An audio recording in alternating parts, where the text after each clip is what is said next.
She laughed. That's the detail almost nobody expects. Not tears, not hesitation. A woman stood in a pharmacy parking lot, was asked one more time if she was sure she wanted her husband dead, and she laughed before she answered.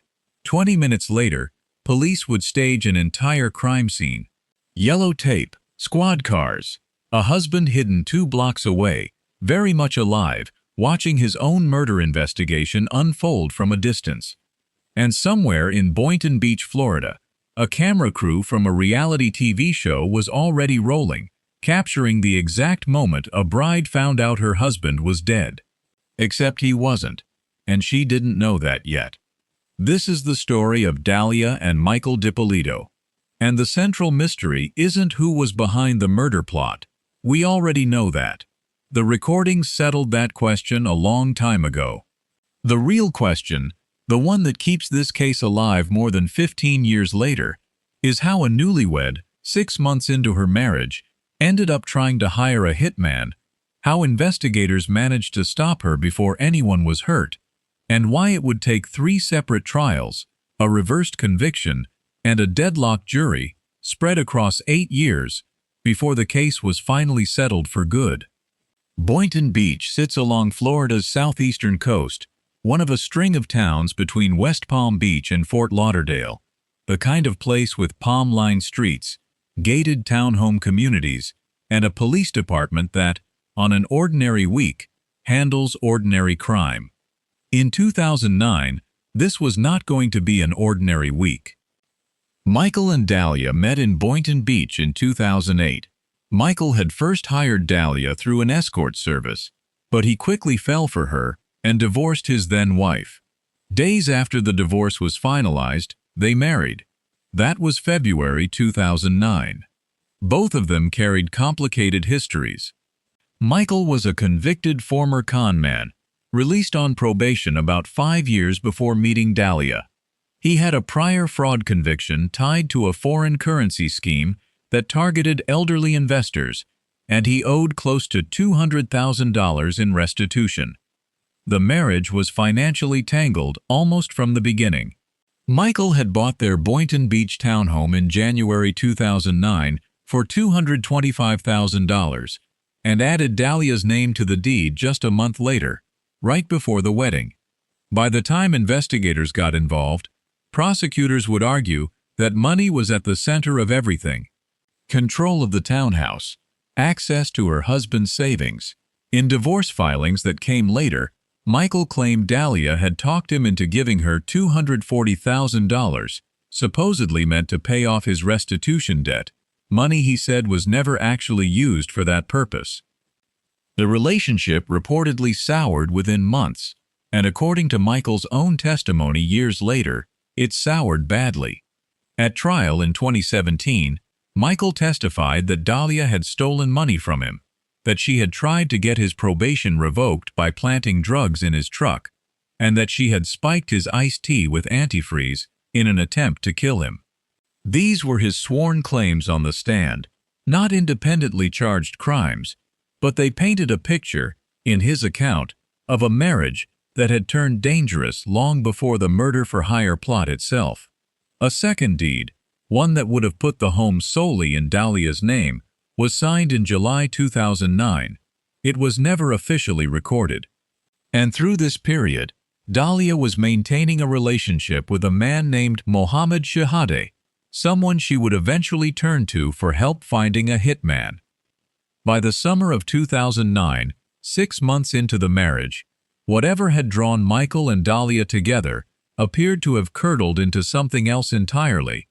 2 people, each with their own complicated legal history, now locked into a shared deed on a $250,000 townhome, a disputed restitution debt, and, according to Michael's later testimony, an escalating pattern of conflict that he said had already turned physically dangerous before anyone called the police about a murder plot at all. Here is the timeline, as documented in police records and trial testimony. February 2009. Michael and Dalia marry.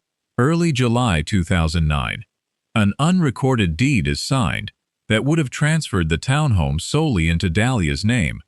July 31st, 2009. Mohammed Shihade goes to Boynton Beach police and tells them Dalia has been trying to get him to find her a hitman. Police, by their own later account, did not immediately treat the tip as airtight. An accusation like this, a new bride wanting her husband dead, is exactly the kind of claim that could just as easily turn out to be a personal grudge, a misunderstanding, or something invented entirely. So instead of moving straight to an arrest, Boynton Beach detectives built a plan to test it. In the days that follow, they arrange for an undercover officer named Witty Jean to pose as a hitman for hire. A hidden camera is placed inside Shihade's car so that whatever Dalia said next, she would be saying it to a lens she didn't know existed. Dalia meets Shihade in a gas station parking lot. He tells her he has a contact who can do the job. From the outside, it looks like nothing, just two people talking beside a car on an ordinary Florida afternoon. On the hidden recording, it looks like something else entirely. Then comes August 5th, 2009, a Wednesday. According to the probable cause affidavit, Dalia gives an informant photographs of her husband and $1,200, money meant for the hitman to buy a handgun and to cover his trouble.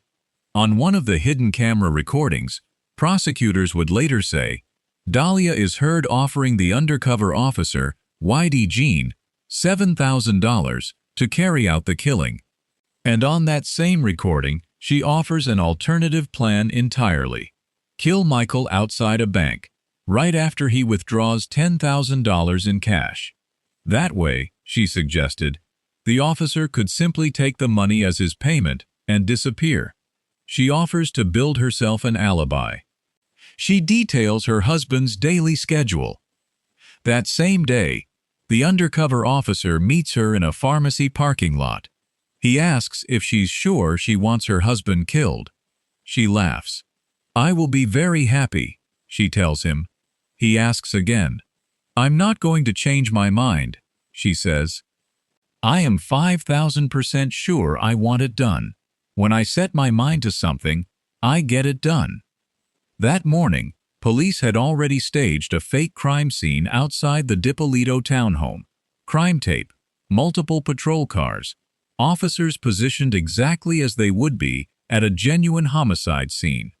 Michael himself was quietly moved out of the area, kept safely out of sight while his own murder was performed for an audience of one, and by coincidence, the television show Cops happened to be filming with the department that week, cameras rolling for all of it. Boynton Beach police would later insist, repeatedly, that the show's presence had nothing to do with how the investigation itself was run, that the decision to stage the scene this way was made purely for the purpose of capturing Dalia's unguarded reaction, not for television ratings. A sergeant called Dalia at her gym and told her something very urgent involving her husband had happened. When she arrived home, the cameras were already there. The sergeant told her an intruder had broken in and shot Michael. Then he said it plainly. Is your husband Michael? I'm sorry to tell you, ma'am, he's been killed. On camera, Dalia is seen crying, but as one detective would later note during trial testimony, she never actually shed a tear. That detail, small as it sounds, would become a point investigators and prosecutors kept returning to over the following 8 years, held up as evidence that the grief on display wasn't real, no matter how convincing it looked to the officers standing a few feet away and to the cops' cameras rolling behind them. Shortly after, believing she was going to the police station to help investigators find suspects, Dalia was brought in. Video from inside the interrogation room, later played at her third trial, captured what happened next. A detective tells her, I don't know if you know, he was shot. Alone in the room, she is heard crying. Then the detective returns, this time with the undercover officer she had hired, the man she believed was a hitman. You're going to jail, the detective tells her. I didn't do anything. I didn't do anything, she pleads. She was arrested and charged with solicitation of first-degree murder. The investigation that led to that moment had started not with a body, but with a tip. Investigators were cautious at first about how seriously to treat Shihade's claim, but they chose to pursue it. They built the case in layers: the hidden camera in the car, the undercover officer, every conversation after that, recorded on video and audio, designed to remove any later doubt about intent. It's worth pausing on just how deliberate this was. Nothing about the sting was improvised. Detectives scripted the pharmacy parking lot meeting, staged the fake crime scene down to the placement of the crime tape, and coordinated the timing of the phone call to Dalia's gym, all before she had any idea any of it was happening. Every layer existed for one reason: so that later, in a courtroom, there would be no room left to argue about what she meant. Several pieces of evidence stand out. The photographs and the $1,200, documented directly in the affidavit, proved this wasn't just talk. The phrase, 5,000% sure, caught on tape, became one of the most cited pieces of evidence at trial. The bank withdrawal alternative, the idea of killing Michael in public and letting the money itself serve as payment, showed investigators a level of planning that went beyond a single fixed idea. The unrecorded July deed supported a financial motive, and the informant's decision to go to police, rather than help her, was the single choice that started the entire case. There was never real ambiguity about who was behind the plot. The dispute at trial, again and again, across 3 separate juries, was about intent and about authenticity. At her first trial, in May 2011, Dalia's defense argued that the entire plot was a hoax, something Michael himself had cooked up to land the couple on reality television, with Dalia simply playing along for the cameras.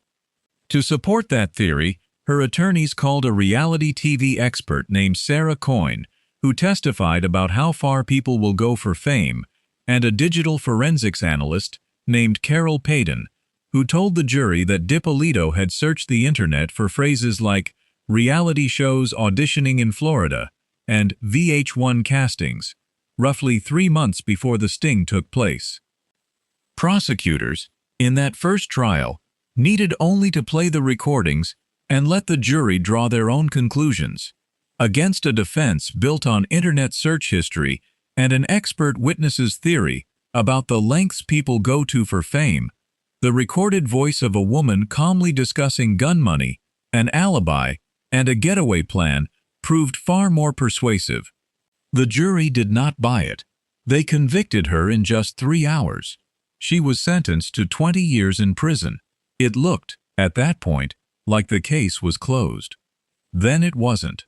In July 2014, Florida's 4th District Court of Appeal reversed the conviction, citing improper restrictions on how attorneys had been allowed to question potential jurors about pretrial publicity, given how widely the cops' footage had already circulated online and on national television by that point.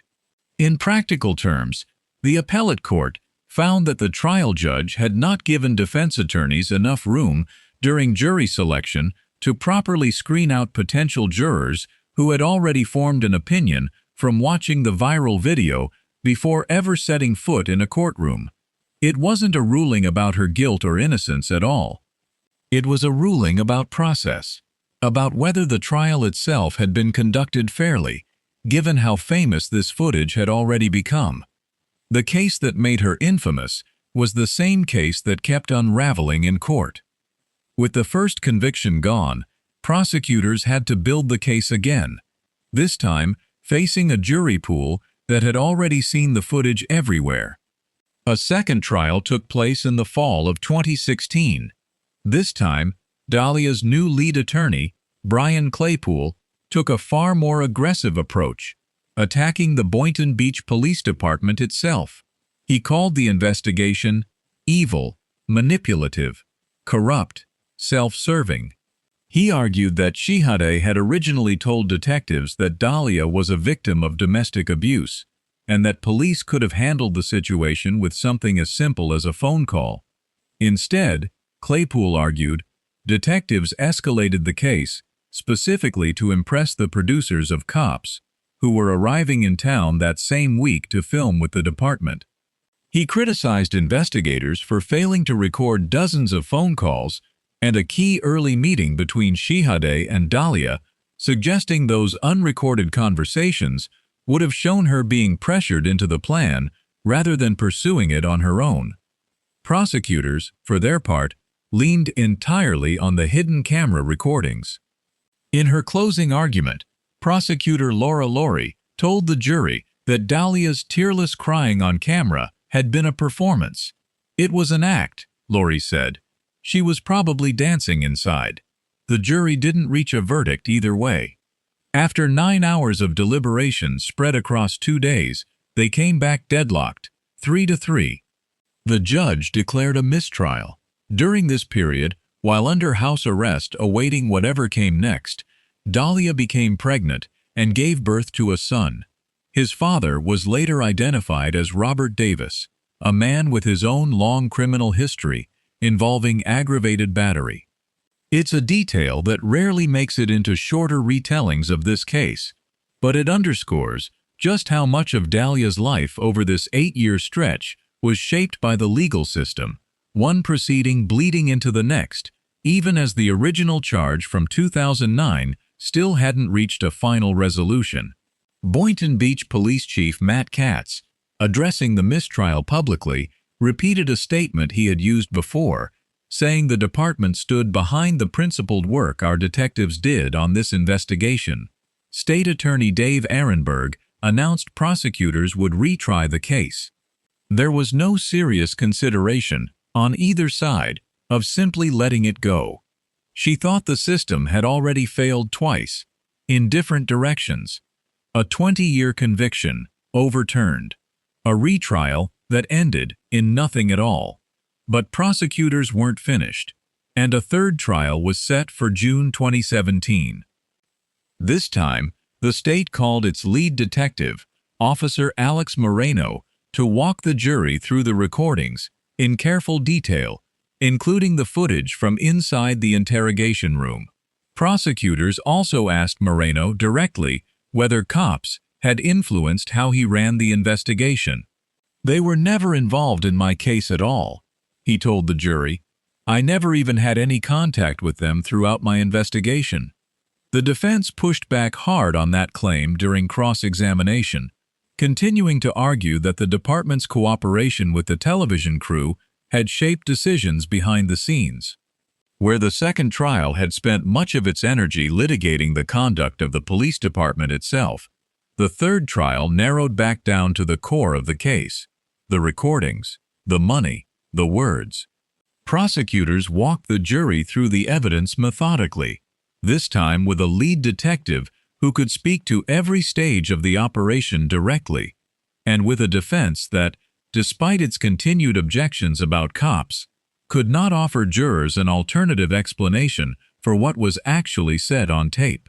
This time, after everything, it took the jury only 90 minutes to convict her. 90 minutes, after a 20-year sentence had been thrown out, after a hung jury, after 8 years since the sting first happened. One recorded phrase, 5,000% sure, kept resurfacing across 3 separate trials, and it never stopped being the hardest thing for her defense to explain away. At sentencing, Judge Glenn Kelly did not mince words. He said Dalia had acted in a cold and calculated manner. This particular crime was committed not in an unsophisticated way, but in a sophisticated way, in a calculated fashion, Kelly said. There was a plan put in place by Dalia Dippolito to kill Mike Dippolito. He added that the evidence showed she may have been manipulating 2 separate men, Shihade and the undercover officer, in her effort to have her husband killed. Addressing the defense's long-running argument that police theatrics with Cops had tainted the case, Kelly acknowledged that theater should not be part of law enforcement and that the investigation wasn't perfect. But he said he believed the detectives had ultimately saved Michael Dippolito's life. "The evidence supports that Miss Dippolito wanted him killed," he said. On June 16, 2017, Dalia Dippolito was convicted for the third and final time. On July 21st, she was sentenced to 16 years in prison out of a possible maximum of 20. Neither she nor her family showed any visible reaction when the sentence was read. She kept fighting. The appeals court upheld the conviction. The Florida Supreme Court declined to hear the case.